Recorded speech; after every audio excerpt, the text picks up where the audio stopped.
Hello, everybody. Let me get the music started. Here you go. Singularity is here. Get the music started. Singularity is here, folks. The end is here. I tell you, the end is here, folks. I swear it's here. It's over. Finito. It's over, folks. Let me get some tissue. Let me some tea. Hold on a second, folks.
Making some tea, guys. Making some tea. We're going to talk about the singularity. I think I'm gonna have to help you understand that it's over. Finito. I'm not sure who. I'm not sure anybody's going to make this. I'm not sure if anybody's going to make it. I think it's done. I think I have to go back to the book of Revelation. The singularity is here. The digital ID. Is that the mark of the beast? I don't know. Hold on.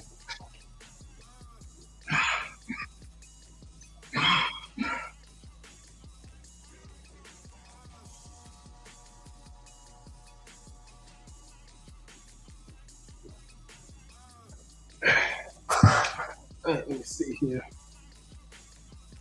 Okay. The today's discussion talking about the singularities here. What is the singularity? The singularity is that point in time where computer becomes smarter than man. And we're at this point right now. We're at the point where AI can think through things deeper than man. Its ability to make just a range of calculations and the sheer number of them instantaneously is profound. It's a performance that a human brain could never reach. It's gotten so out of control that the AI supercomputers are more dominant than humans in chess now. So humans don't dominate chess anymore, right? It's gotten ridiculous that the AI could sacrifice its own queen and still win against the best grandmasters in the world. You know, I did a I did a video on the singularity is here, stockfish. You should probably see this. You should probably see this one. Let me.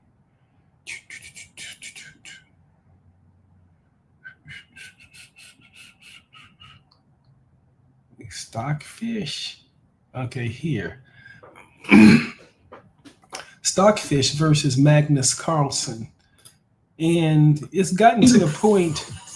It's gotten to the point where the machines are so effective that they can sacrifice pieces and still win against the best humans in the world. And so that's the point I was trying to make, that the singularity is here. And so it's also when the singularity arrive, you get this irreversible divide. you get permanent separation of the haves and the have-nots.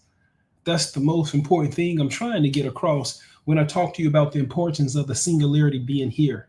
And that is that we're entering an entirely new time period of humanity. I mean, this is a shift in humanity. Remember, you had the Stone Age, right? Then you had like the Bronze Age, right? Where they had bronze tools. Then you had the I don't know, the Iron Age, and then the Gold Age, and then the agricultural age, right? And then out of the agricultural age, we had the Industrial Revolution. And what's happening now? After the Industrial Revolution, what do we have? We have the Information Age. The singularity is that transition between the Industrial Revolution and the Information Age. And it's the most important transition that you probably need to understand. Why? Because when AI proliferates and become ubiquitous throughout our society, through our communities, where are you going to work? Right? I mean, if we're talking about unemployment being at record highs now, what's going to happen when the AI computers can do the manual labor better than you? Also, it has the linguistic language modules or models where they learn how to understand concept, understand language, and the AI can actually produce language and write things itself. Right? So it can produce content. So the AI, you have the robots that can do the physical movements, the physical labor, and then you have the AIs, the linguistic models to help understand and communicate. And we're having the merge of these two disciplines simultaneously, as if the two are actually connected. But it's not. These are two different sciences. That the science of robotics is evolving at the same speed as the science of AI learning and language. And these two sciences, disciplines, are connecting now. And when they connect, and when these connections fully felt throughout the economy, that means that you will never have a job again. That's what it means. Finito. That's when I said finito. And this is the most important thing to understand at this transition between the Industrial Revolution and Information Age is that it's irreversible, right? The haves become permanently the haves. And so you're talking about generations of being locked into the haves and the generations being locked in the have-nots. This is significant. This is consequential.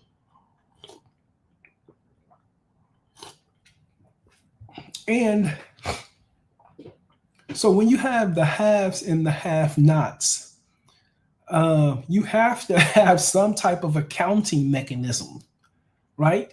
So, okay, you have the have and the have-nots. At least you have the pie divided into two halves. So if you have the haves and the have-nots, then at least you have two parts of society, right? You have two mechanisms that exist in society. When you in the mechanism of a have, things happens according to how it happens for the haves.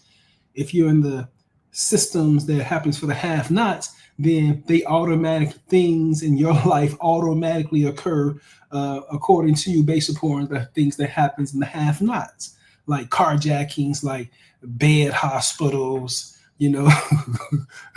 like narcissists everywhere in your neighborhood, being married to a narc. All of those things happens to the have-nots. The have-nots will be contaminated with filth from absolutely everywhere. I think that's going to be that's going to be the have-nots are going to be people who live in the human natural state of its primitivity. That is the violence and the unpredictability, duality and karma. That's what it's going to be like for the have-nots.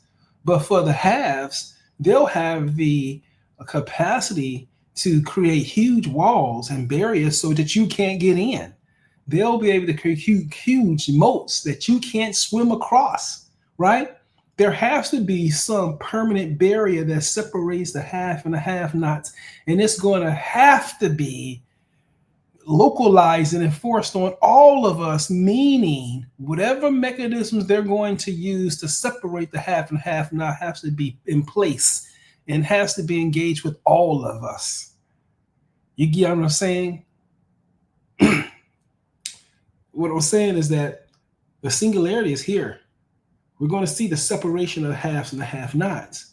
How are they going to do that? They're going to need some mechanism to account these are the haves and these are the have-nots. And we're going to have to form a barrier so the haves cannot separate, haves cannot get to the have-nots, right? And what is that apparatus like? I think that apparatus is this digital ID. That's what I think it is. I think the apparatus is the digital ID. Why? Because if everyone's required to have a digital ID, then that means everyone's going to require to use that digital ID to work. Right? There you are, folks. There it is right there. That's the largest pie. The ones who have access to work and the ones who don't. Understand this. Even if you had access to work, but didn't have any work that anyone would want, they can still divide the pie that way.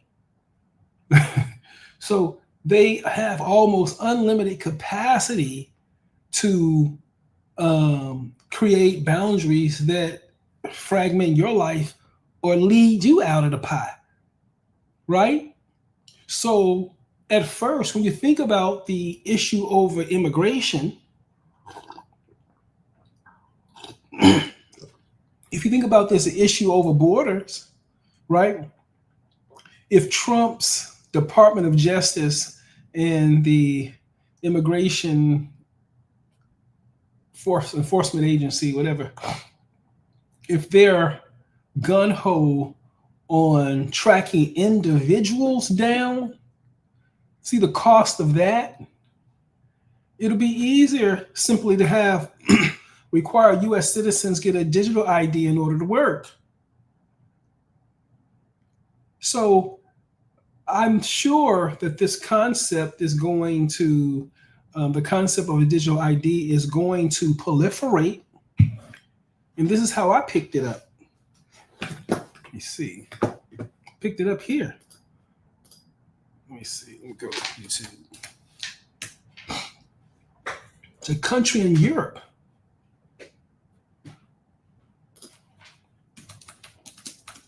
Digital ID card.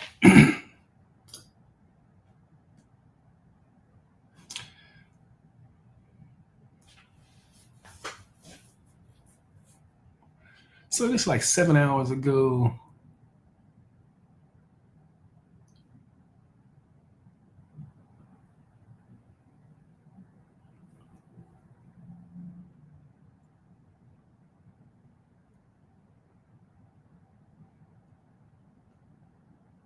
Let me see what this guy's saying.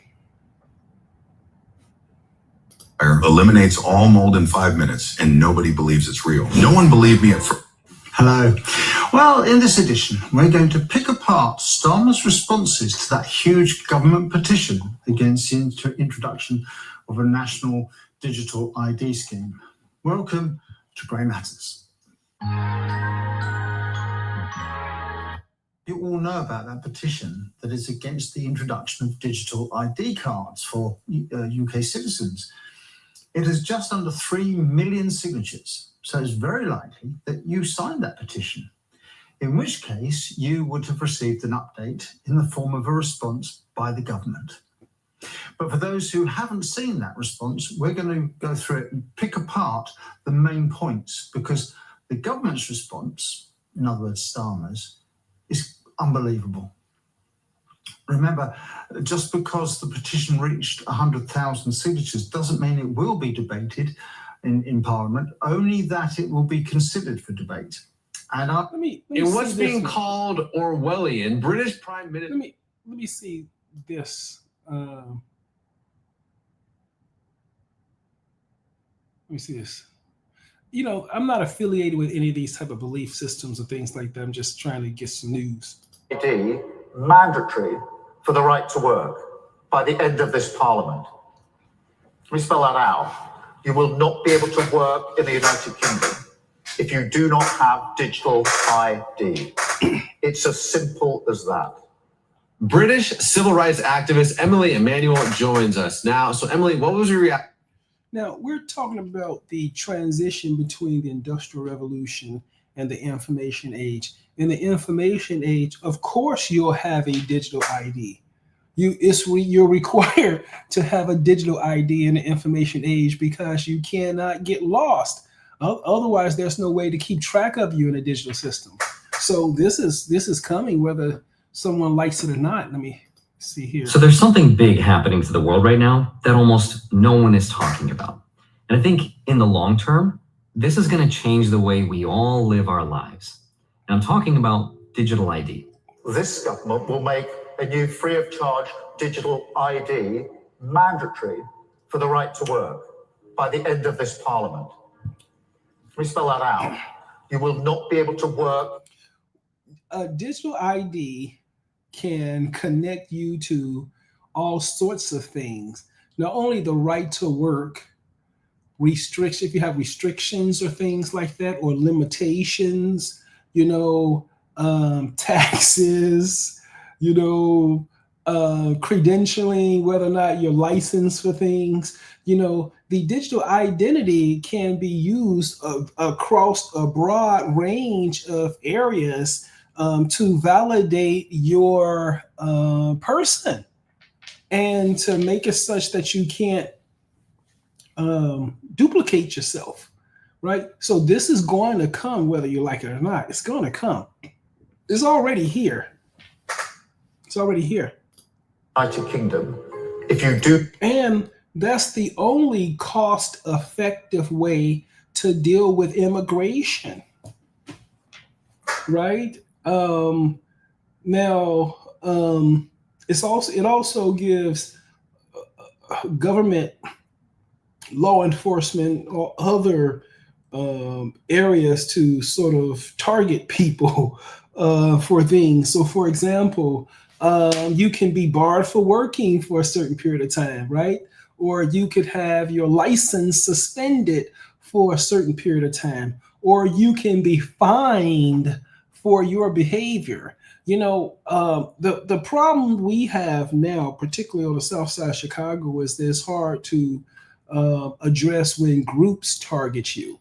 So you can easily identify physical violence. You can call the cops or things like that. But when these sick people get around you, and start gaslighting you and start feeding you rogue information and start to really damage you, but it's from a non-kinetic, like a 5D warfare type of abuse, so psychological and emotional abuse, there's no way to identify that. And so you can't call the cops on it, so it's very hard to identify that type of abuse, however, with digital technology, it allows you to become as invasive as you would want. And all of this invasiveness,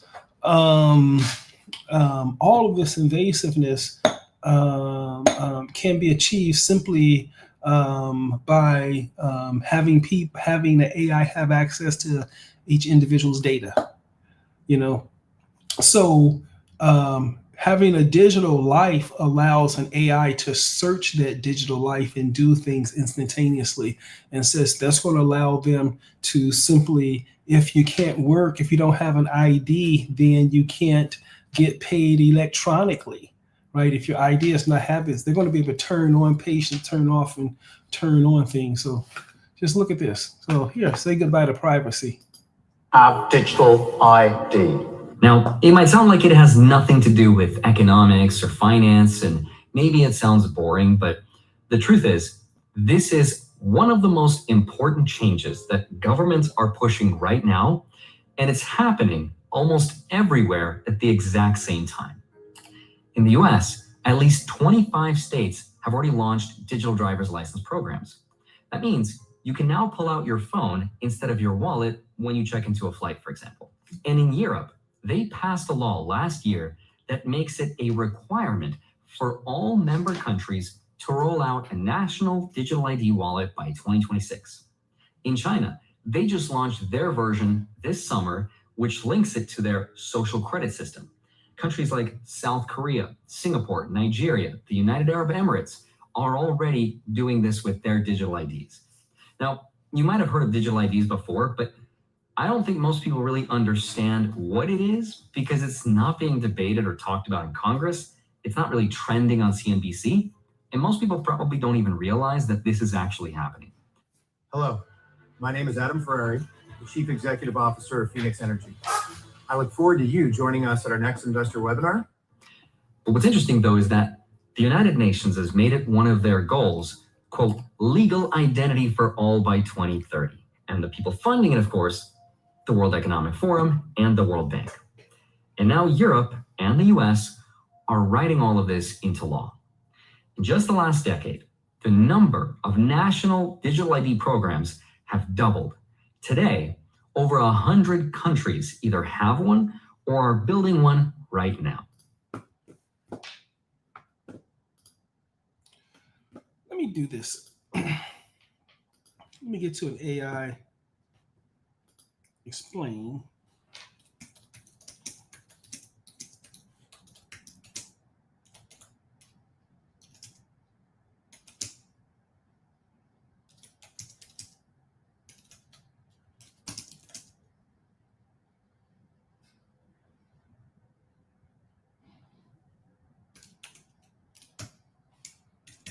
Explain how it would be helpful and how it could be used against us.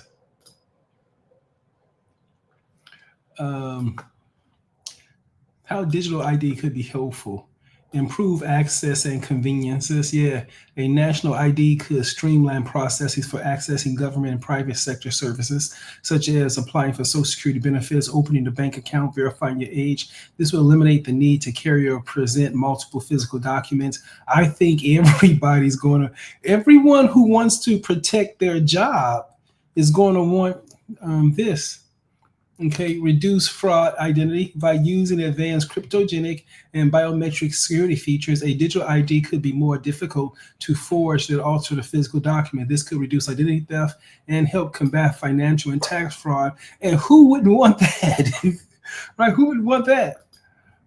Enhance security for personal data. Yeah, a well-designed digital ID could increase control over personal data by allowing individuals to choose what information to share. For example, a person could simply prove that they are over 21 by revealing their exact birthday date. Yeah. More efficient government services. Digital IDs can help governments deliver services more efficiently and reduce administrative costs. This can lead to faster processing time for citizens and better record keeping for the government. Yeah, it makes sense. Better targeting of social programs. By using the data from a digital system, governments could effectively identify and target welfare programs to vulnerable population, ensuring benefits reach those in need while reducing leakage and corruption.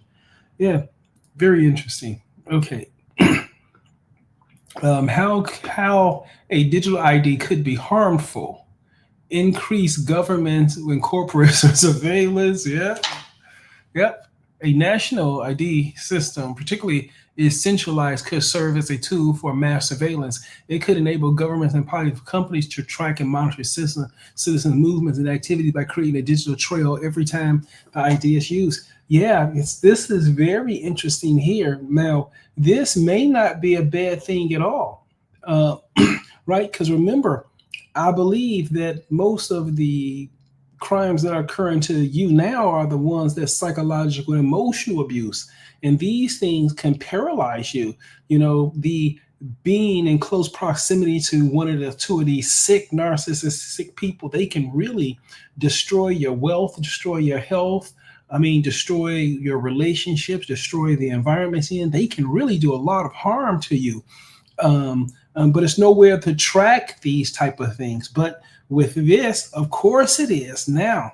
Now this is one of the this increased government and corporate surveillance being categorized as a harmful thing is the AI looking at it from the industrial revolution perspective, and how you wouldn't want government oversight and corporate surveillance in the industrial revolution, but in the information age, it's a necessary ingredient. You can't have the information age without having access to data within every aspect of your life, right? The information age, you can only stream certain streams of data. You can only have access to a certain amount of data. But now in the information age, it explodes the amount of data or information that you can get on anything, a person. So meaning right now, you see, you can look up an entire person's history right now. Whereas in 60 years ago, you can probably look up that person's just like the major things, like where they went to school with, college with, where they work with, things like that. But you couldn't get any more resolute than what we can do now. Right now, all the details of your life can be exposed. And I think surveillance in the areas of your personal life is going to be how they're going to be able to track a lot of these sociopaths and narcissists and actually hold them accountable for the things that they're doing. Let's say exclusions of vulnerable populations. For a variety of reasons, marginalized groups could be left behind in the digital IT system. Those who lack access to small forms of internet or face language and technological literacy barriers could be excluded from essential services. Major privacy and security which the National Digital ID will consolidate sensitive data, making it an attractive target for hackers and cyber attacks.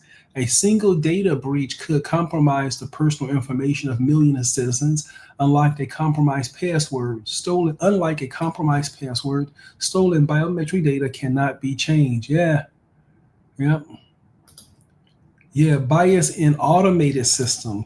There will be bias, and you do not want to be positioned in any portion or any piece of our society where the bias is scapegoated, right? So you don't want to be a part of any system where you're the scapegoat. Remember in the 80s when they were building the prison industrial complex, and they were scapegoating the poor young Black children. So they started targeting young Black male teenagers to build the prison industrial complex. And so the young Black males were the scapegoats for the whole automated system of building this industry off the backs of African-American men, teenage boys, so bias can be, and this is why you want to start thinking about what do you have to get into the haves, not the have-nots, because the have-nots will be, that's the point of what I'm saying. The point of what I'm saying is that the have-nots will be automated out of the system. And the have-nots will continue to experience primitive human life, right? With the violence, with the duality, with the karma, with the struggle, with limited supplies and things like that, where the haves inside of the gilded walls, huge mansions, gilded walls. And I think it's going to flow like that forever. I wonder if this is the actual heaven they're talking about. Wow, is that it? Is this the cosmic separation? Is this where the rich have everything? They build their gilded walls with their AI, and then the rest is suffer to live in primitivity. I think it's starting to sound biblical to me, but I think that's how it's going to be. You're going to have the extremely rich. They're going to have their huge walls that protect their civilization and their society. and then it's going to be everyone else who they do not have a use for. And inside the cloud of everyone else, they'll have their factories and their things to produce things and stuff like that to sort of manage crowds of unconscious people. But I wonder if that's going to be the state of humanity going forward. It'll be interesting to find out. It'll be interesting to see. But I tell you now, you do not want to be in the have-nots. Lack of transparency and accountability.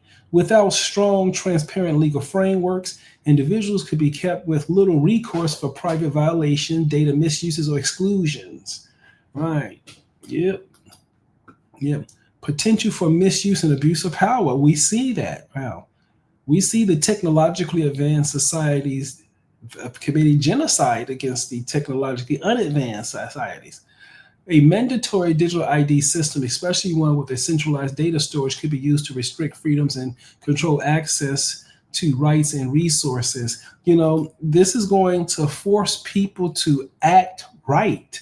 I mean, think about this. The information data trail you're leaving now is going to be used as the only reliable source to judge who you are.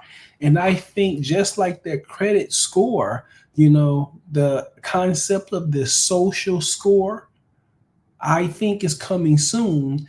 And the social score is the only way you're going to be able to regulate all of this behavior. And the social score is the only way that you're going to be able to assign the dysfunctional behaviors back to the individuals and or their families, and not have you and your families pay the cost for their dysfunction. You got what I'm saying? Right now, you have the narcissistic black family cults on the South Side that's running through everybody. And they're the ones that don't take any accountability, cost, or responsibility for us all. We all collectively bear the cost of all of the horrible things that those families are initiating, propagating, and continuing to do in front of everybody out in the open and protected by no snitching. Yeah, this is awful.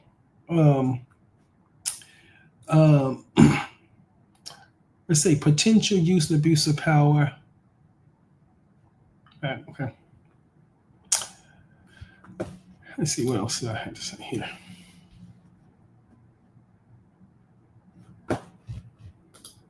Let's see if I can find anything else.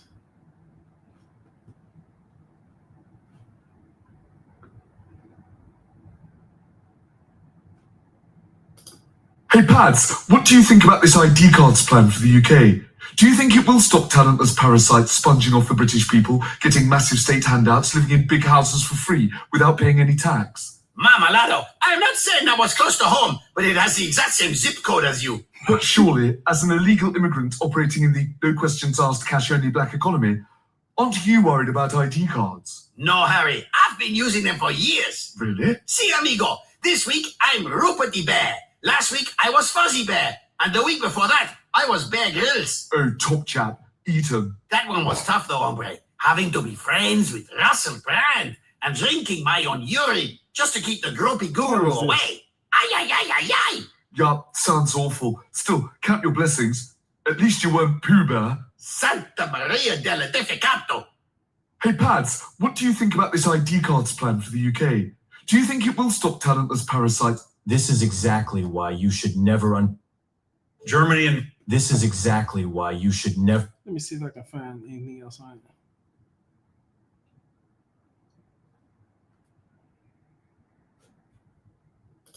it. How's this brick card going down? The brick card? Well, one is not called brick card. It is called a brick card. It's not called brick card. It's confirmed already. It's not called. What's it called then? Brick Scott card. We'll find out what it's called. So it's not called a brick card. So it's not called a brick card. Who told you that? I thought I was there on Friday. It was called a brick card on Friday. No, I can. If this is an exclusive and you can use down the camera. I can confirm. I have no idea what they're talking about, brick card.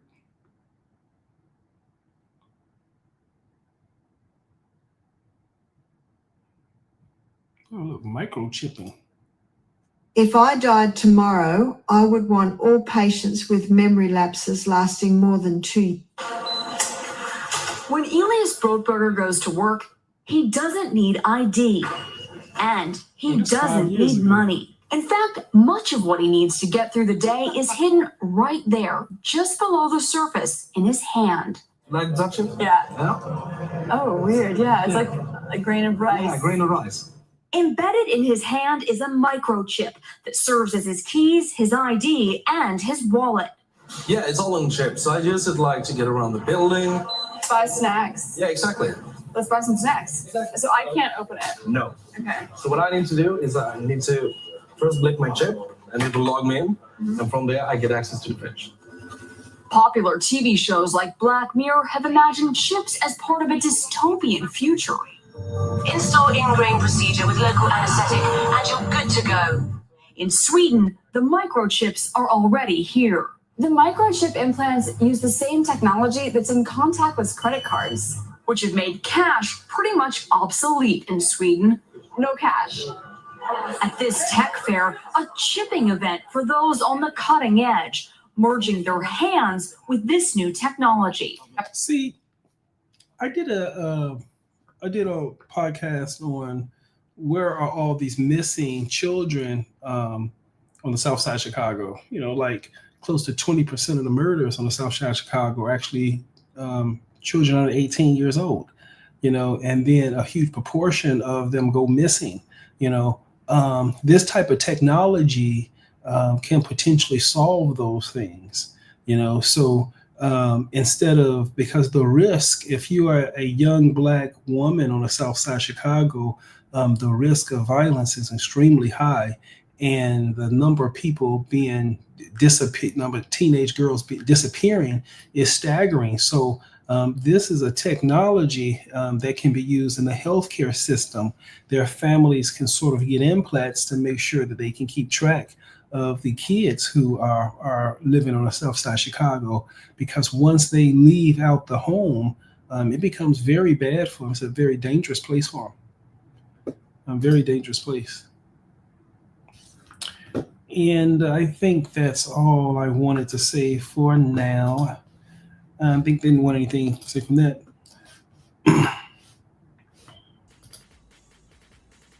Sounds good, guys. I think that's all I have for today. So remember, digital ID is coming. I think it only makes sense. You can see the huge benefit. It's going to be humongous benefit. And I think it's going to help us solve a lot of problems. And I think it's the only politically correct thing to do in this immigration issue, in this immigration struggle. I think that's going to be an alternative that a lot of people flock to, because the digital ID can be used as a way to get access to employment, right? And so I think it's coming. I think it's coming soon. Okay. You take care of yourselves and take care of your families. Remember, Singularity is here.